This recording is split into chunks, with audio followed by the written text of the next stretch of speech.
Hello, I'm Professor Congleton, and this is Econ 411 coming to you from West Virginia University. Today's lecture is Lecture 3B, the second part of the lecture on classical liberalism in the 18th century. So in the first part, I introduced the 18th century, talked about it a bit, and also talked very briefly about two of the authors we were going to cover in that block of material. Today I'm going to talk a little bit more about the last three. Two of these are heavyweights, just as Montesquieu is a heavyweight, and that is in the sense that these are men who would be included in any history of economics and any thorough intellectual history of this period. Philosophical histories might skip Smith and do Hume instead, okay? Because he's of greater interest to philosophy, but for our purpose, there's really no one better than Adam Smith, because he wrote on ethics and he wrote on economics, and oddly enough, there isn't that much overlap between his two great works on these subjects. So the moral sentiments, his theory of moral sentiments, is a book about psychological reactions. And their grounding in ideas about ethics, and also as a source of ideas about ethics. His Wealth of Nations has very little to say about ethics, but has a lot to say about economics. It's the first thorough examination of economics. It's the first ever to kind of put all the pieces together. So he has a really quite advanced price theory supported by actually quite large body of empirical research that he had done for the book. And some of his kind of phrasing of particular economic relationships, like those associated with the invisible hand, are still famous today. His more empirical parts of the book are less famous. I think most people just don't have the patience to go through all the prices that he assembled in order to kind of defend his theory of long-run equilibrium prices. Immanuel Kant would not be covered in an economics history course. He would, of course, be a major significance in a philosophical history. The parts of his work that we're most interested in are probably ones that would get less attention, or generally less attention in a philosophy or intellectual history. So we're going to have a kind of relatively brief treatment of the essential features of his ethical theories, which are principle-based and not completely unambiguous. And so in a sense, he's allowing for different types of ethical systems that might be consistent with his principles. So it's not necessarily a system that generates one particular idea of morality, but a system that can be used to characterize different systems if they're truly moral enterprises. Bastiat is, like Franklin, a practical man, a person who wrote for mass audiences. He's an active politician for most of his life, as opposed to Franklin, who was an active politician for half of his life. So in that sense, they're both used to communicating to large audiences and trying to persuade them to adopt ideas that they favor, and also policies that they favor. If you think about Smith and Montesquieu, you can see why it can be argued that this is the century in which contemporary social science began. Montesquieu has his fingers in political science and in sociology, and Smith in economics, and arguably those are the three major strands of social science today. Of course, back in this period, these were not independent of one another. They were not separate specializations. They were just topics that people would find of interest and write on. The specialization we take for granted today, that there are separate fields of philosophy, economics, sociology, and political science, those really did not emerge until around 1900. So there was some specialization taking place in this period partly because of the interest of the people doing the work, and partly because to write a kind of really thoroughgoing treatment of a particular subject, would require you to narrow it down to the point where you thought you could do a decent job of covering it all in one volume.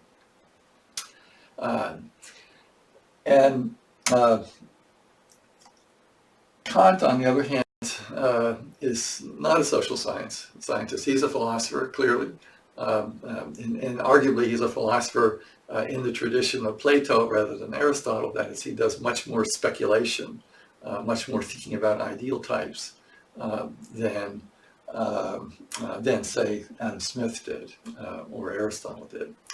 Right? So his reasoning is less connected to real-world observations.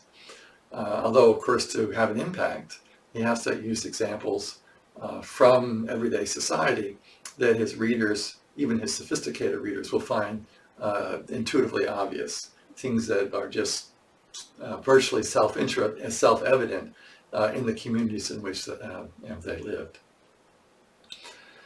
So it's Kant's kind of speculative work that makes him of continuing interest in philosophy. And there are many of his ideas that have penetrated out and affected the way people think about normative issues outside of philosophy. As, for example, if you've ever heard your mother say, in sort of chiding you for doing something, and they would say, well, what if everybody did what you just did? Okay, meaning that if everyone did what you just did, it would be a disaster.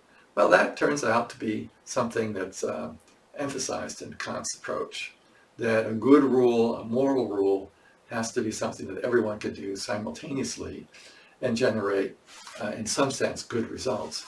Although, as far as I know, he never clearly defined what good meant or acceptable or proper meant in terms of results. Bastiat is still of interest today for a couple of reasons. One is his translations, at least, are extremely clear, and he puts across economic concepts and parables that are often regarded by students to be far more clear and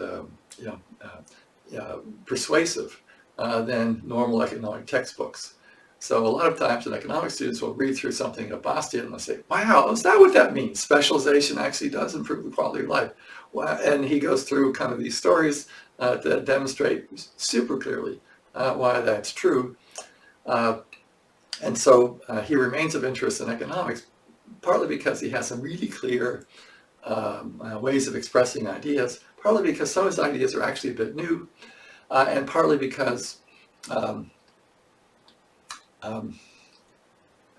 he's just such a good communicator. And so the way he gets an idea across is so clear that it makes it much easier for students, and in a sense much easier for teachers to get these same points across. So with that, I think I'll switch to the slides. The slides are a bit longer than optimal for these mini lectures.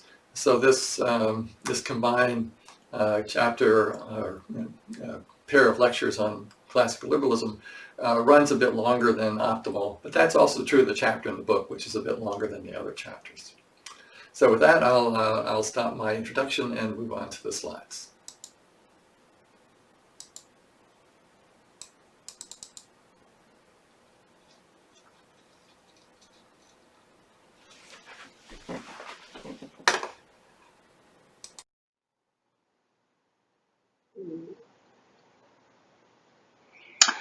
So here are the slides for the second lecture on classical liberalism. I decided to start this set of slides up with a drawing of the university or college where Adam Smith studied and actually taught. This is Glasgow University in Scotland. And you get a sense of the way the college was organized. You can see that there are gardens behind it. There's a big cathedral next to it, or church, and that is laid out in a big square that housed students and faculty during their studies. So at the time of this drawing, which is 50, 60 years before Adam Smith actually went there. This, the life on campus, so to speak, would be pretty much like life in a monastery. Colleges and universities at this time were still mainly places where people studied law and theology, and had not really started to focus a huge amount of attention on secular puzzles and projects. By the time Smith went to this university, there was certainly a lot more focus on secular puzzles and problems, although it was probably still the case that most people who went to university were studying theology or law or medicine, such as it was in this period. So in many cases, the universities are off by themselves. Okay, if you've ever been to Virginia Tech, that's an example of a university truly off by itself. In the case of WVU, the town of Morgantown was here before the university, and there was a college here before the university was here. It was a relatively prosperous town in West Virginia at that time that was providing raw materials for the most part for the various mills and factories in Pittsburgh. So Adam Smith was not a nobleman. He's not from the nobility, but he's from a relatively prosperous family, upper middle class in terms of modern vocabulary. His father was a lawyer, had the same name as Adam Smith, and so Smith grew up in an educated family, was noticeably smarter than average, and was sent off to the University of Glasgow at a relatively young age, which was not uncommon in these days. In these days, colleges were, in some ways, more like high schools than they are like today's more sophisticated enterprises.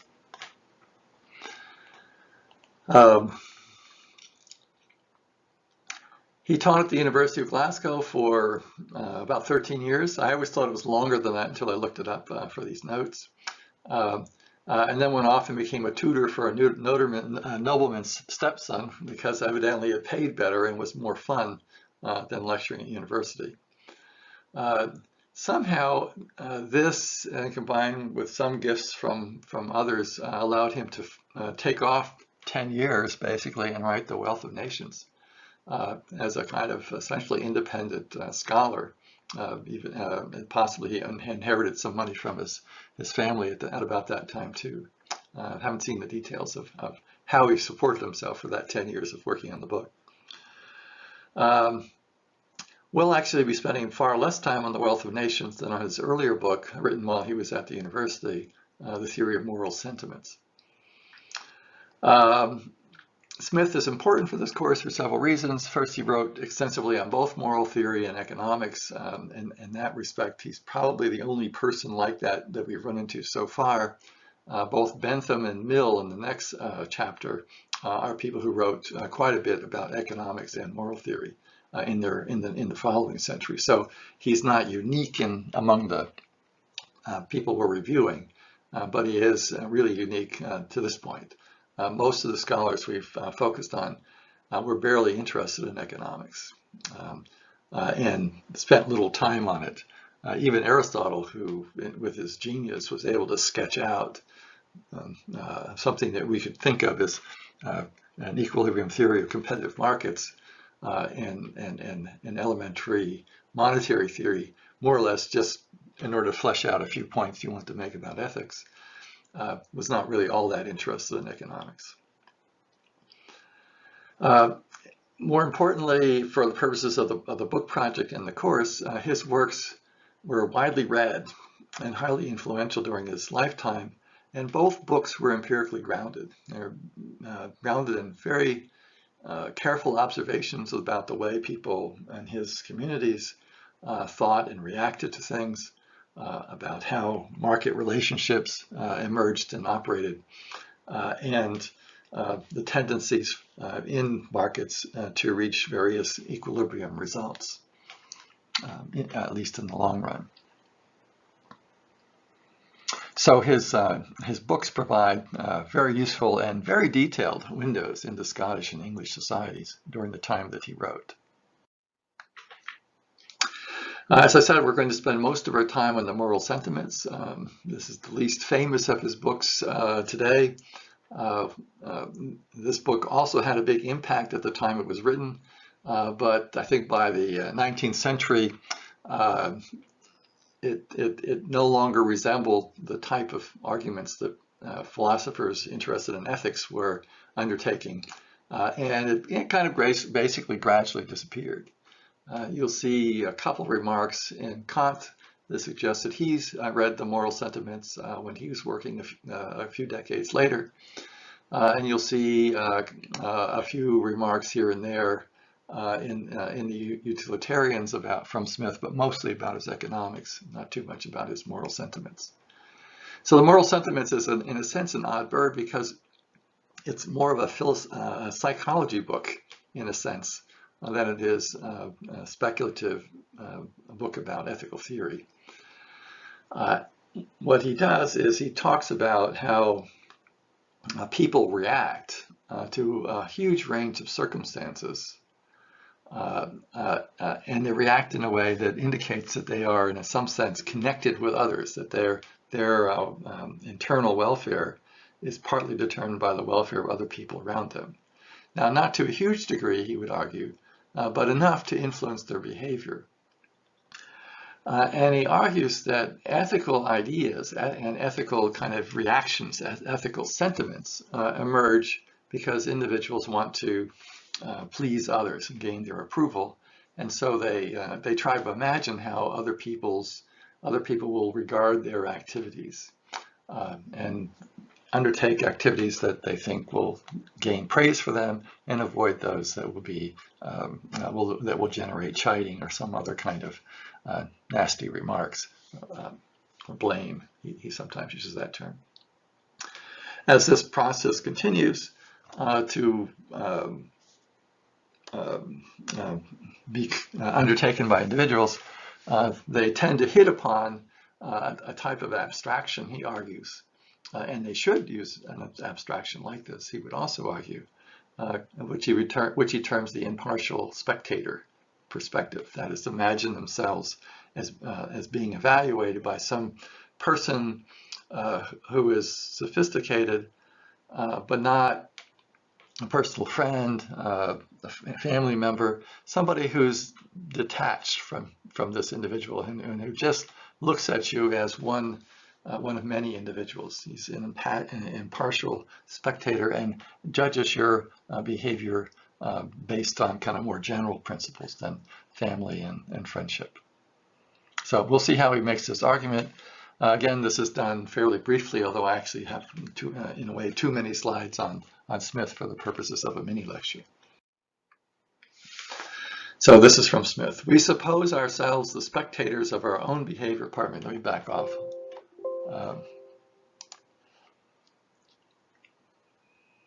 Okay. We suppose ourselves the spectators of our own behavior and endeavor to imagine what effect it would in this light produce upon us. This is the only looking glass by which we can, in some measure, with the eyes of other people, scrutinize the propriety of our own conduct.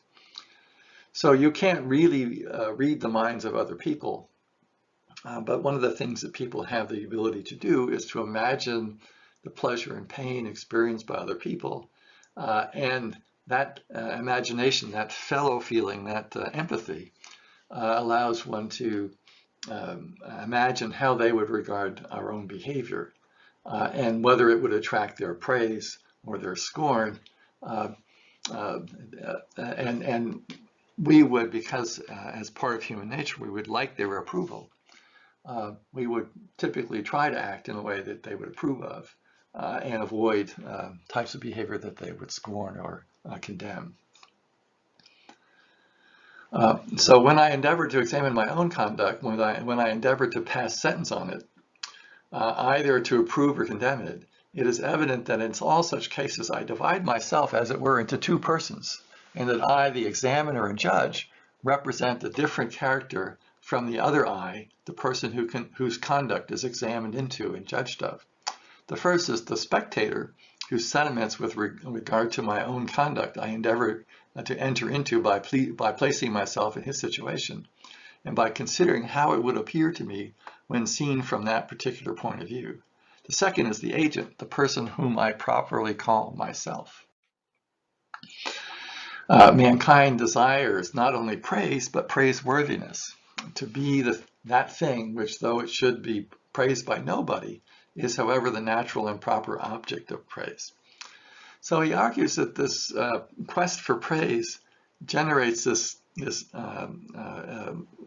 both this ability to kind of examine yourself as much as you can objectively by kind of judging yourself through the eyes of someone who was impartial, disinterested, a fair judge.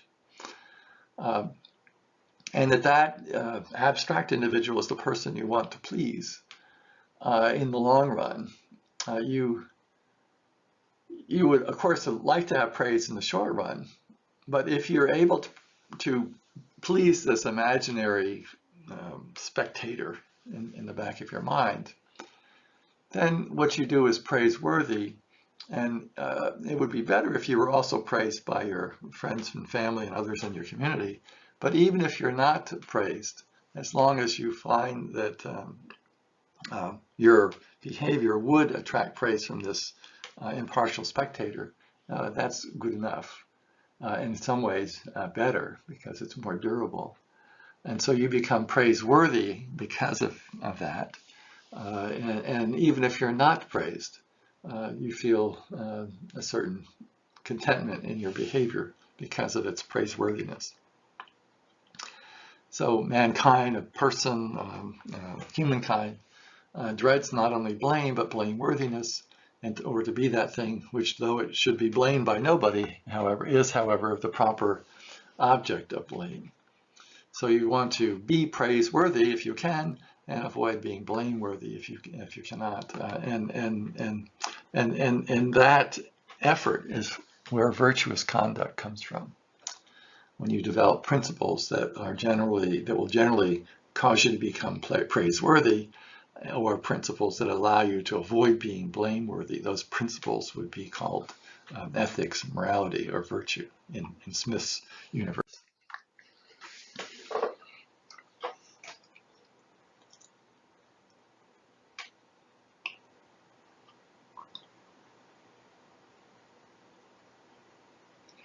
When he views his behavior in the light in which the impartial spectator would view it, he thoroughly enters into all the motives which influenced it. He looks back upon every part of it with pleasure and approbation, and though mankind should never be acquainted with what he has done, he regards himself not so much according to the light in which they actually regard him, as according to that in which they would regard him if they were better informed. Now, this notion of the impartial spectator is very similar to what people think of as one's conscience. Right? It's this other part of the mind that somehow can take a look at you and decide whether what you're doing is proper or not. For a theist, that might be an intuition about what the divine being wishes you to do. For a non-theist, it would simply be part of the mind, which has been generated through experience and learning and teaching, and also might have some kind of genetic foundation that allows you to kind of view yourself and judge yourself more or less fairly and impartially, so that you can, in a sense, please yourself, please that higher element in your own consciousness. The man who acts according to the rules of perfect prudence, of strict justice, and of proper benevolence may be said to be perfectly virtuous. Right, so Smith uses the word virtue, again, as I mentioned earlier, as a set of rules that characterize behavior that is generally praiseworthy and would be regarded to be praiseworthy by all people, at least within his universe. So the virtues of prudence, justice, and benevolence, what Aristotle, or at least his translator, termed liberality, maybe said there are all elements, important elements, in being a virtuous or praiseworthy person. But he goes on in a manner also paralleling Aristotle, and he does this self-consciously. In the back of the book, he contrasts his theory with Aristotle, so he knows Aristotle's work very well. Partly as a college professor, he presumably taught this in moral philosophy, since that was his post at Glasgow. He was a professor of moral philosophy there, as opposed to natural philosophy, which would be what we would call science today. He goes on to say that the most perfect knowledge of right and wrong, of virtuous and non-virtuous behavior, if it is not supported by the most perfect self-command, will not always enable him to do his duty. That is, it would not allow you to act according to the rules of perfect prosperity. I guess I changed the slides. Isn't that interesting? With this system, you can't go back. This is the first of my recordings of the slides where I've actually wanted to go back. So we are moving forward regardless of whether I want to or not.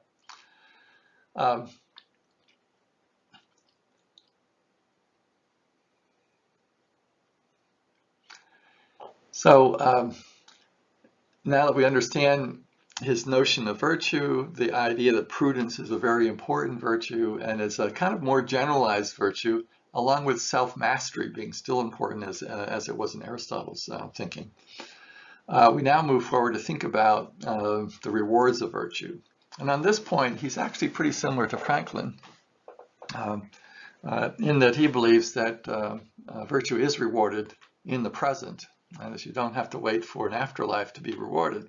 That for the most part, and I suppose there must be exceptions even in Smith's mind to this rule of thumb, but for the most part, he argues that virtue is rewarded. If we consider the general rules by which external prosperity and adversity are commonly distributed in this life, we shall find that notwithstanding the disorder in which all things appear to be in this world, yet even here every virtue naturally meets with its proper reward, with the recompense which is most fit to encourage and promote it. And this too so surely that it requires a very extraordinary concurrence of circumstances to entirely disappoint it. So this last clause indicates that there are exceptions, but those are rare and require kind of extraordinary circumstances to occur.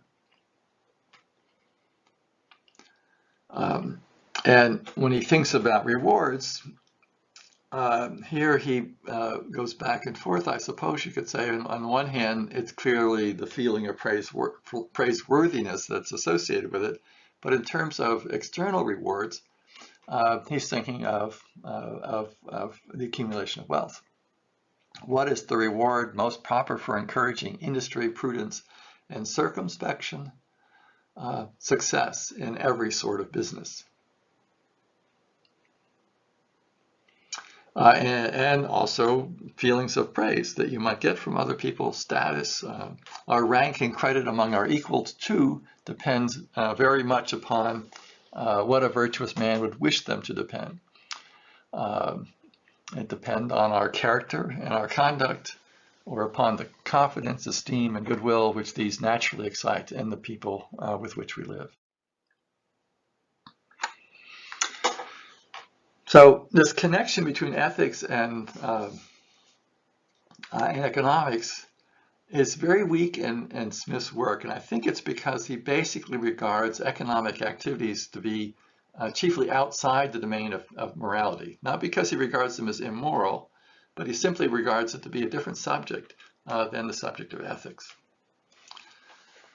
And here's a quote from The Wealth of Nations that sort of suggests that, and it's probably one of his most famous quotes. Okay, it's not from the benevolence of the butcher, the brewer, or the baker that we expect our dinner, but from their regard to their own self-interest. We address ourselves not to their humanity, but to their self-love, and never talk to them of our necessities, but of their advantages. Nobody but a beggar chooses to depend chiefly upon the benevolence of his fellow citizens. And he argues that self-interest, together with some support from praise, has, in a system of open markets, tends to generate good results. And this is not because of thinking about the public interest, but because of the way markets are structured. The incentive structure of trade and investment and specialization tend to encourage people to deploy their resources in the most productive way possible. And if one is interested in accumulating wealth, also to be careful with the wealth and to save as much as seems reasonable, and actually in some cases more than reasonable, and gradually accumulate wealth through time. And that accumulation generates productive capital that's used in all kinds of productive enterprises in a way that increases the productivity of labor, and which means basically you get more goods and services from the same laborers you got before, which of course allows us to be more prosperous through time. Capital has been silently and gradually accumulated by the private frugality and good conduct of individuals, by their universal, continuing, uninterrupted effort to better their own condition. It is this effect, protected by law and allowed by liberty to exert itself in the manner that is most advantageous, which has maintained the progress of England towards opulence, prosperity, and improvement in almost all former times, and which it is hoped will do so in all future times.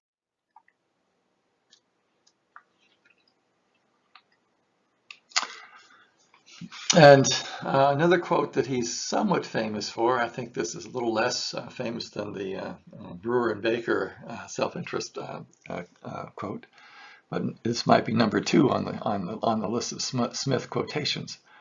By pursuing his own interests within markets, he frequently promotes that of the society more effectively than when he really intends to promote it.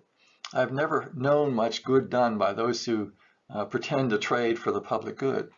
It is an affectation, indeed not very common among merchants, and very few words need to be employed in dissuading them from it.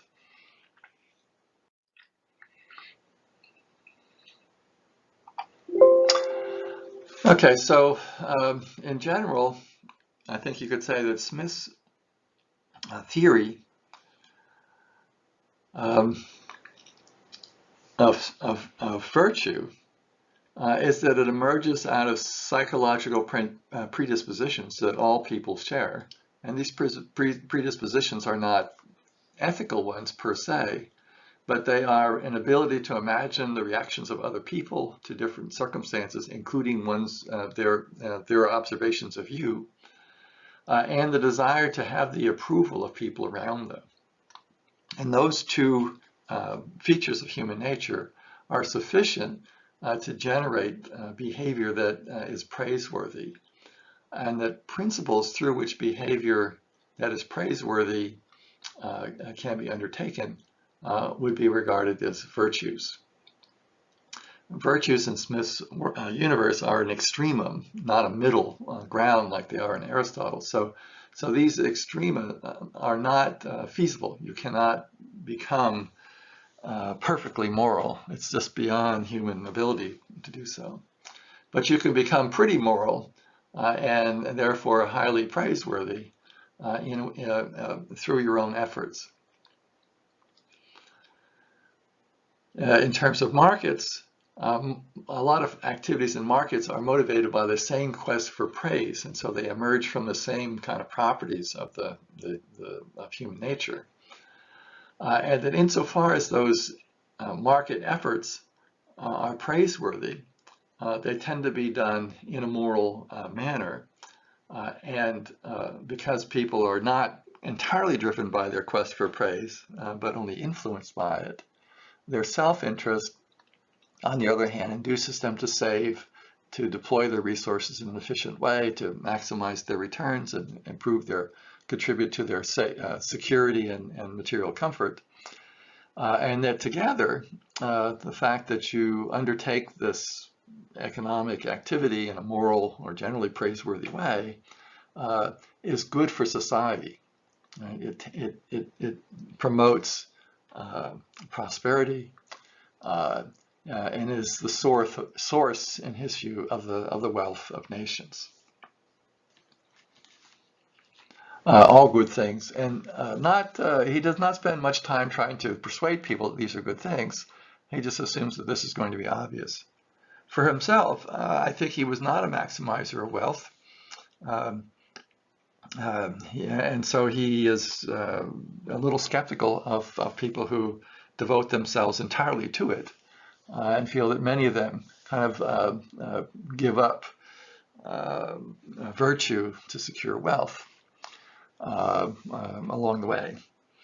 Okay, so he has reservations about markets, or certainly some types of personal strategies for accumulating wealth. And so in a sense, he actually is a bit more hesitant about markets than, say, than Ben Franklin was.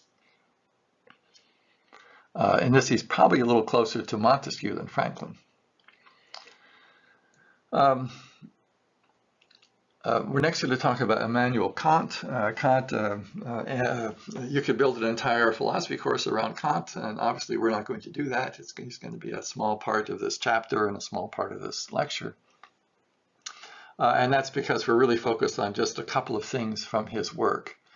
First, we want to get our head around his basic theory of ethical conduct. And then we want to see what it implies about commerce.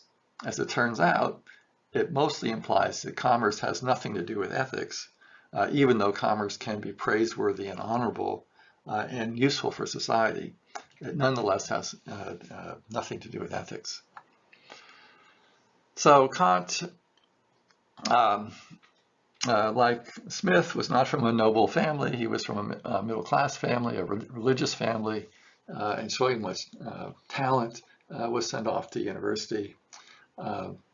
And again, at a relatively young age, in his mid-teens. And like Smith, became a lifelong academic, although in his case, he actually did teach for most of his life, as opposed to just for 13 years or 15 years, depending on how you count, or maybe 16 years. So he was a full-time academic. In a sense, I suppose, in the group we've looked at so far, he's the first full-time academic, and just about the only one we focus on. Again, in this period, academia was not as focused on secular projects of the sort that we remember today. And so many people writing in academic environments in this period are just completely forgotten, not studied at all anymore. And many of the more original ideas actually came from outside academia by businessmen, very smart entrepreneurial types like Franklin and LeCourt, and not as products of university training or thinking or writing, which is actually kind of interesting in a way. I suppose that the old medieval order held up more strongly inside the university than outside. So Kant's philosophical interests were broader and more abstract than those of Smith, and he had impacts across contemporary philosophy that are greater than any of the other folks that we've studied so far, except perhaps Aristotle. So most of those contributions are, of course, neglected in this overview of his work, because we're really focusing again narrowly on his conclusions about ethics and conclusions about markets, and really the overlap between those two, which is a relatively small overlap in the case of Kant's work. So his essential moral principle, which he does not defend, he just has reached this conclusion and argues repeatedly that it's the fundamental way to identify moral actions, moral rules. and it's called the Categorical Imperative. So you might say that what it's doing is defining the characteristics of moral activity, moral rules. The categorical imperative only expresses generally what constitutes obligation or duty. It may be rendered by the following formula: act according to a maxim or rule which can be adopted at the same time as a universal law. The test, by calling upon the agent to think of himself in connection with it as at the same time laying down a universal law, and to consider whether his action is so qualified to be fit for entering into such a universal legislation. So the intuitive way of understanding that description is that a rule cannot be a moral rule unless it could be acted on or followed by everyone to a good result, to good effect. Right? So somehow, if a rule could not be followed by everyone simultaneously and produce, it might not even be possible in some cases, but if everyone followed the same rules simultaneously and the results were terrible, then it could not be a moral principle. If they are good in some sense, appropriate, proper in some sense, they can be a moral rule. And so it's only rules that have that characteristic that can be moral, and this defines the sphere, the domain of morals. The supreme principle of the science of morals, according to this, is act according to a maxim which can likewise be valid as universal law. Every maxim which is not qualified according to this condition is contrary to morality. I think that translation is a little bit too strong. I think it would be more appropriate to say outside of morality if you read through more of his work. Morality is in itself practical, being the totality of unconditional mandatory laws according to which we ought to act. It would obviously be absurd, after granting authority to the concept of duty, to pretend that we cannot do our duty. So any duties associated with universal law, moral rules, they have to be feasible. They are feasible. Otherwise, we cannot actually do our duty. Doing our duty is essential to morality. In fact, it's our obligation to fulfill our obligations to universal laws constitutes moral action. So duty plays a central role in Kant's theory, and at the level of individuals, duty is the most important kind of obvious signal that a person is engaged in a moral act.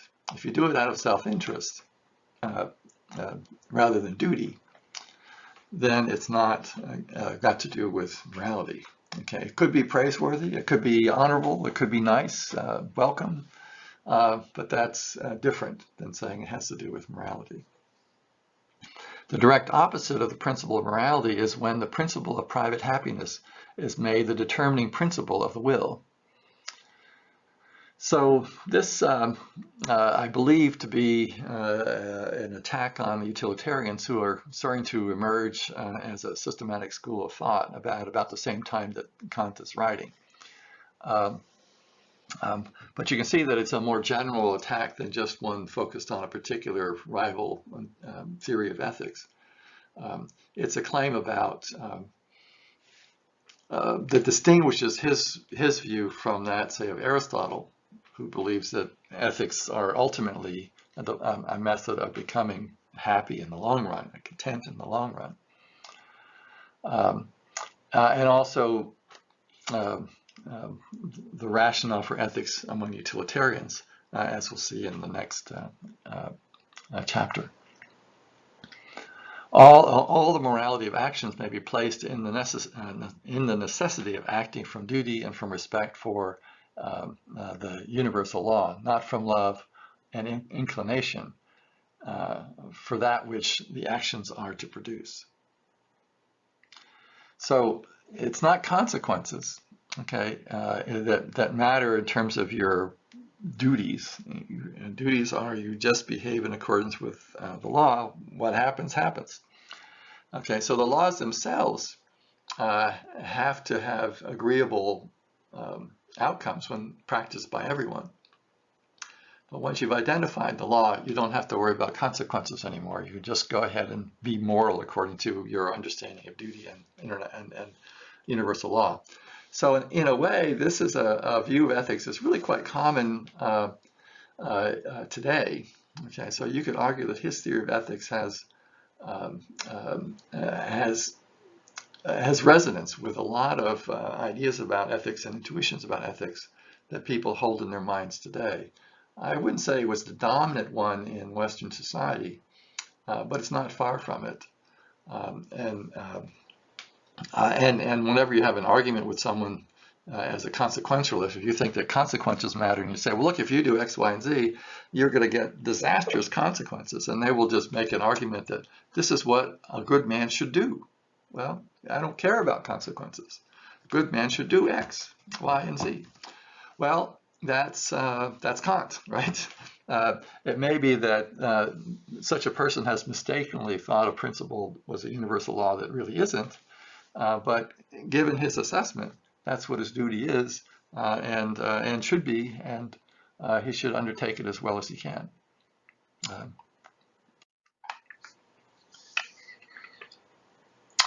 For example, it's always a matter of duty that a dealer should not overcharge he uses some economic examples to illustrate differences between law, formal law adopted by a government, and universal law as elements of one's moral theory. And he says that there are instances in which you could imagine a person in a market acting morally. Okay, even though most market activity is generated by self-interested concerns, and therefore is outside the sphere of morality and is virtually never moral, there are cases where you could say a merchant or a participant in a market is being a moral agent. For example, there's always a matter of duty that a dealer should not overcharge an inexperienced purchaser. And wherever there is much commerce, the prudent tradesman does not overcharge, but keeps a fixed price for everyone, so that a child buys from him at the same price as any other. Men are thus honestly served, but this is not enough to make us believe that the tradesman has so acted from duty and principles of honesty rather than self-interest.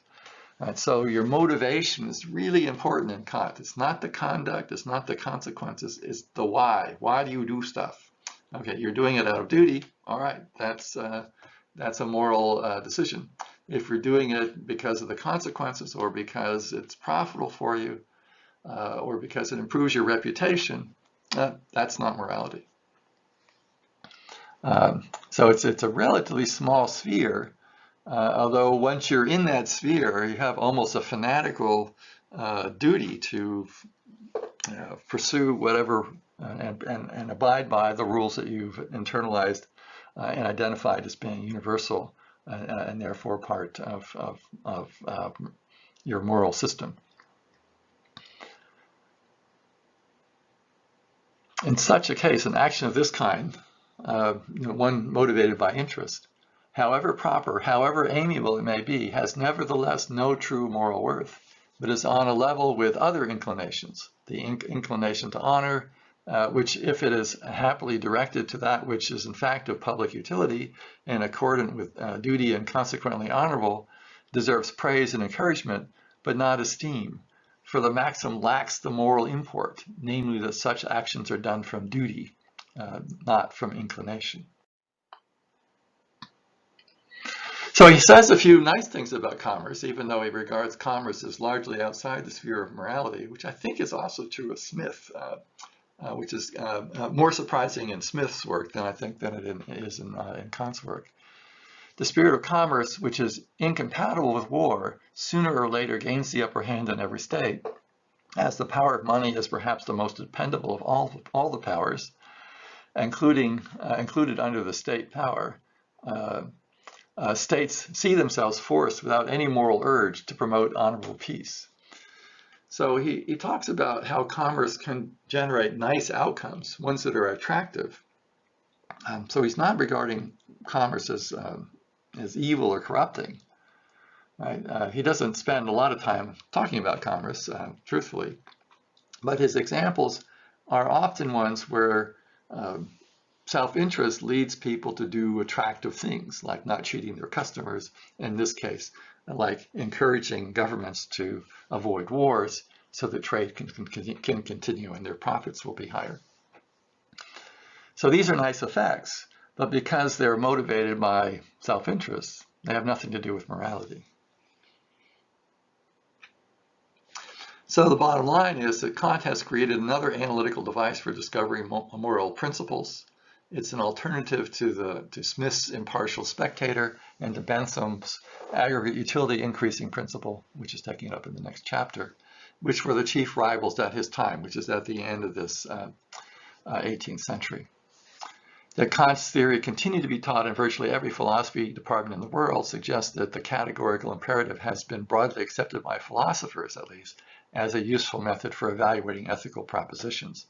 Indeed, parents, as I mentioned earlier, often chide their children with comments of the sort, "What if everyone did that Friday?" Which means that such behavior would violate the categorical behavior, of course.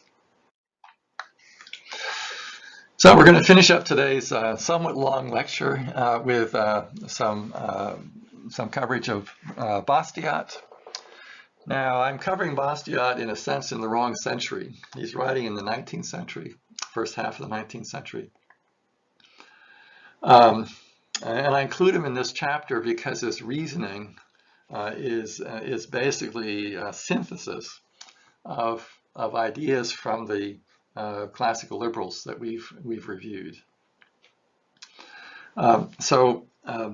He uses language occasionally that sounds a little bit like it's utilitarian, but the more you read of him, the clearer it seems that it's not really a utilitarian type of argument.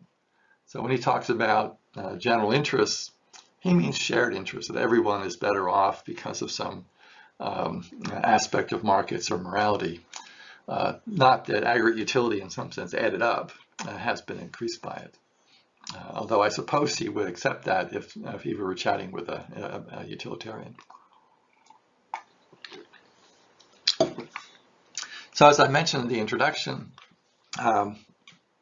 Bastiat, like Montesquieu, is from a wealthy family, inherited a good deal of wealth at an early age, although not a noble title. I suppose it would be like one of the wealthier political families in the US, like the Kennedys or Bushes, or these days perhaps the Clintons or Obamas. So these are people of means who can devote themselves to politics and to writing if they want to. They don't have to. They can just live a life of leisure and be hedonists. But some of these folks who became interested in science or social theory made great contributions to our literature on these subjects, and Bastiat is one of those. Mostly because he's just an excellent writer and a clear thinker. So Bastiat is writing for political liberals of the 19th century, early 19th century in France. So political liberals on average in this period are in favor of laissez-faire, that is hands-off, markets don't regulate it too much, more or less like Smith was arguing. They believe in more or less democratic political systems, equality before the law, and often believe in public education. Many of these were not characteristics of the medieval systems because there were medieval privileges of all variety and all kinds of restrictions on market and political activities. These liberal ideas, although by the time Bastiat was writing, had become pretty widely accepted within most middle class and upper middle class communities. in northwestern Europe and in what became actually at this time was the United States.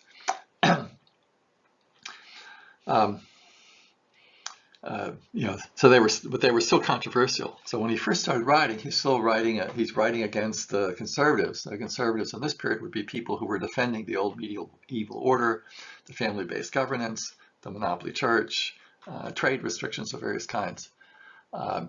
And so basically he's on the other side of conservatives on all those issues. Towards the end of his period, you can see, even though the end of this period is really 1850, he lived a relatively short life compared to many of the people we've been looking at. He's starting to have to address issues raised by French socialists. I think that it's fair to say that French socialists were not politically important at this point in the century, and really weren't all that important in the rest of the 19th century. But their ideas were starting to persuade people at the margins. In particular, what I call left liberals, compared to orthodox liberals like Bastiat, took their ideas somewhat to heart, but wanted to place them inside a normal kind of open market, open political, equality before the law type of system that I typically term the liberal theory of political economy. So Bastiat is writing for a mass audience. He's a politician. He's trying to persuade people to come around to his point of view, and also to teach them something about how they should think about issues. So in that sense, he tries to be a leader. Because he's writing for a mass audience instead of intellectuals, he writes more like Franklin does. It's more direct. He tells stories. And often tends to be just clearer than a lot of intellectuals are when they write up things. Intellectuals being conscious of all kinds of substrands in their arguments and trying to get them all to line up neatly, often produce somewhat tangled sentences that take a lot of work to decode. Whereas Bastiat and Franklin tend to be pretty easy to read because they're not really trying to deal with all the nuances of an argument, but to get the main point across as clearly and forcefully as they can. So here's one of his stories. In the chapter, there are several of these parables, but because I'm running late, I'm only going to I shorten my coverage of Bastiat quite a bit relative to what it is in the chapter that goes along with these lectures. So this is a story of two brothers who share a fairly large inheritance and their effect on the community. So Mondor and Aristus. So Mondor is a spendthrift. He spends his money lavishly, practices the fashionable philanthropy, gives money away to charities and so forth. He renews his furniture several times a year, changes his carriages, and this is before automobiles, of course. These are the things drawn by horses. Every month, people talk of his ingenious contrivances to bring them sooner to an end.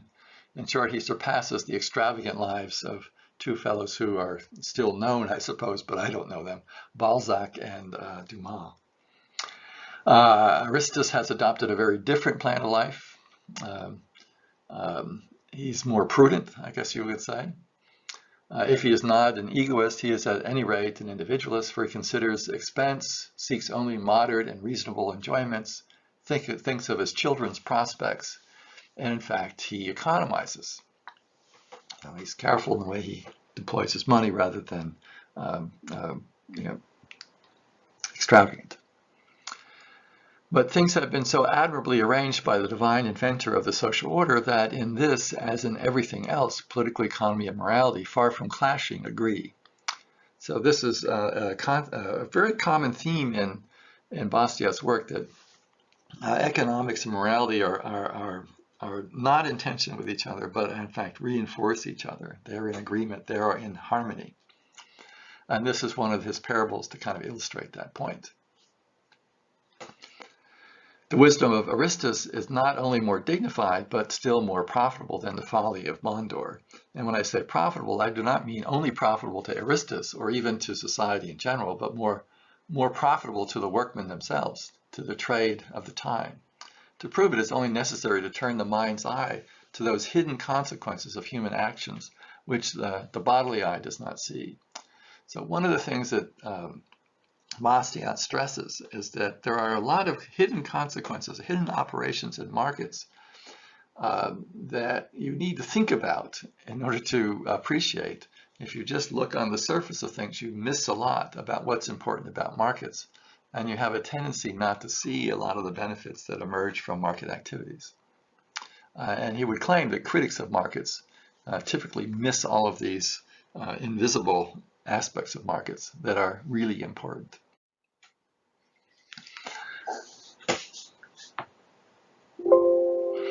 Anyway, that story goes on to basically argue that that the sorts of projects that Bastiat's Aristus spends his money on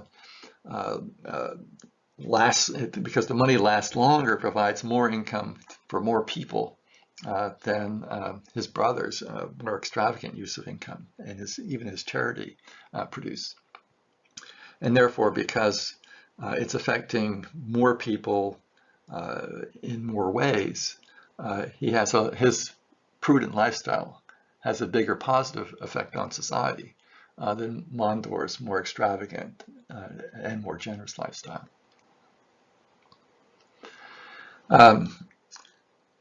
And so generally, Bastiat's work shows this complete support for markets and the accumulation of wealth. And occasionally you can see that he's been challenged by his critics on this point. And the critics attempt to get him to admit that the accumulation of wealth may not be a good thing in all cases. And he's willing to agree to that, as in the next quote. But you can tell that this is, in his mind, a really small subset of cases. Okay, that generally speaking, accumulating wealth is a good thing, not an immoral thing. I willingly grant that when wealth is accumulated by means that are immoral, it has an immoral influence, as among the Romans. I also allow that when it is developed in a very unequal manner, creating a great gulf between classes, it has an immoral influence and gives rise to revolutionary passions. But does the same thing hold when wealth is the fruit of honest industry and free transactions and is uniformly distributed across all classes? That would be a doctrine impossible to maintain. So one thing that's interesting is you can see that this contemporary concern about inequality was already present in French society in the 1840s. So this is not a new idea. It's a 200-year-old idea. But Bastiat's reply is that inequality can be, especially when it's extreme, can be a problem for society because it gives rise to revolutionary passions. But as long as that wealth is the fruit of honest industry and free transactions, then it's been generated in a moral manner. And he would argue, I suppose, that it tends to be uniformly distributed across all classes, that everyone is benefiting from these efforts to accumulate wealth. And therefore, it is consistent with morality. It's not at tension with it. One can scarcely conceive of anything more easily reduced to practice than this: to allow men to labor, to exchange, to learn, to associate, to act, to react to each other, for according to the laws of providence, nothing can result from their intelligent spontaneity but order, harmony, progress, good, and better still, and better ad infinitum. So one of the things that's interesting about Bastiat compared to our previous authors in this chapter is he's a theist, it's clear, and he sees this complementarity between ethics and the accumulation of wealth and market activities as being a product of divine design. So in some respects, his arguments, although more sophisticated than Lecourt's, they're very similar to Lecourt's. that prosperity is a blessing, that a free society is a blessing, that there is no fundamental tension in most cases between the accumulation of wealth and moral actions. So I'm running kind of long here, and so I'm going to try to finish this one up at this point. To summarize, the 18th century was a period of progress in our understanding of social systems, the roles that ethics play in them, and in theoretical explanations for the existence and nature of ethical dispositions. And there were also innovations in political, economic, and ethical theories that deepened understandings of the many interdependencies between those systems. So there was a good deal of progress in this domain of ideas and theory in that period. There was no really full-fledged economic theory prior to Smith, although there were ideas, economic ideas in the air at the time he wrote. Some of the new ideas about ethics, Smith's idea about the psychological foundations of ethical beliefs and sentiments, Kant's idea that all moral theories should be universal,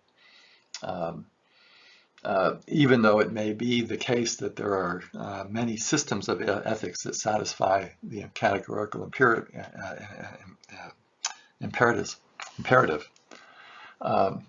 It was still basically true that each law in those systems should be universal or potentially universal, yield good results if applied to everyone.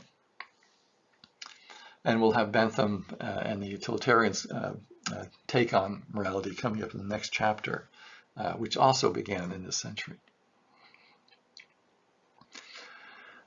These more sophisticated understanding of markets are part of the reason that support for markets increased.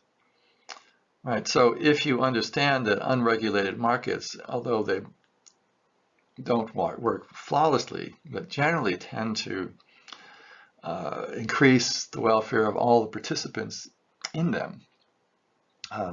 That if you're a consequentialist, that if you care about the consequences of social systems, you would have to say, well, this is a social system worth defending, worth having, worth seeing that public policies support. And so a sophisticated understanding of markets that shows them to be more productive than may be appreciated beforehand would have an impact on all consequentialist types of ethical reasoning. Right? If the results are good, do more of it.